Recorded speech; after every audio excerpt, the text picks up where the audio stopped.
ఏపీలో ఎలక్షన్స్ దగ్గర పడడంతో రాజకీయాలు మరింత రసవత్తరంగా మారాయి. బస్సు యాత్రకు జనాన్ని తరలించాలంటూ ఆదేశాలు. వైసీపీ నేతలేం చెప్పారంటే, ఎల్లుండి 27న ఇడుపులపాయ నుంచి CM YS Jaganmohan Reddy bus యాత్ర ప్రారంభం కానున్న విషయం తెలిసిందే. ప్రొద్దుటూరులో జరగబోయే జగన్ బస్సు యాత్ర సిద్ధం సభకు భారీగా జనాన్ని తరలించాలని నాయకులకు ఇప్పటికే ఆదేశాలు అందించారు. నాయకుల మధ్య సఖ్యత కుదరక మీరు చెప్పినంత మందిని తరలించలేమని నాయకులు తేల్చి చెప్పినట్లు సమాచారం. ముఖ్యమంత్రి జగన్మోహన్ రెడ్డి వారిపై ఫైర్ అయినట్లు తెలుస్తుంది.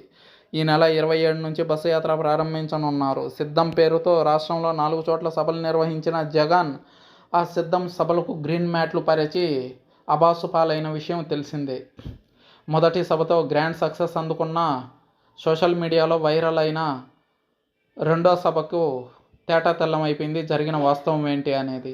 ఇప్పుడు బస్సు యాత్రకు సిద్ధమవుతున్నారు. సిద్ధం సభలు జరిగిన పార్లమెంట్ నియోజకవర్గాలు వదిలి మిగిలిన నియోజకవర్గాల్లో బస్సు యాత్రను నిర్వహించాలని సీఎం జగన్ నిర్ణయించారు. నోటిఫికేషన్ వచ్చే నాటికి బస్సు యాత్ర అంటే ఏప్రిల్ 18 నాటికి బస్సు యాత్ర ముగియనుంది. 27 ఉదయం ఇడుపులపాయలో మాజీ ముఖ్యమంత్రి వైఎస్ రాజశేఖర్ రెడ్డి సమాధి వద్ద నివాళి చేసి జగన్ యాత్రకు సిద్ధమవనున్నారు. 5 ఏళ్లు ముఖ్యమంత్రి హోదాలో పరదాలు బారికేడ్ల మధ్య తిరిగిన జగన్మోహన్ రెడ్డి ఎన్నికల ముందు జనంలోకి వెళ్లేందుకు సిద్ధమవుతున్నారు. మేమంతా సిద్ధం పేరిట ఈ నెల 26, 27వ తేదీన బస్సు యాత్ర చేపట్టనున్నారు.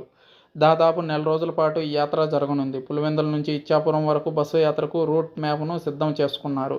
ఉదయం పూట అభ్యర్థులు, జిల్లా ముఖ్య నేతలతోనూ ఎన్నికల వ్యూహాలపై సమీక్షిస్తారు. సాయంత్రం బహిరంగ సభలు నిర్వహిస్తారు. ఈ 5 ఏళ్లలో జగన్ ఎక్కడికి వెళ్ళినా అక్కడ కర్ఫ్యూ వాతావరణం సృష్టించారు. ప్రజల్లో తీవ్రస్థాయిలో వ్యతిరేకత నెలకొంది. వందల కొద్దీ పోలీసుల బందోబస్తు మధ్య పరదాల మాటునే జగన్ తిరిగిన సంగతి తెలిసిందే. సార్వత్రిక ఎన్నికల పోలింగుకు దీర్ఘకాలం ఉండడం వైసీపీకి కలిసొచ్చిన అంశంగా జగన్ భావిస్తున్నట్టు తెలుస్తుంది.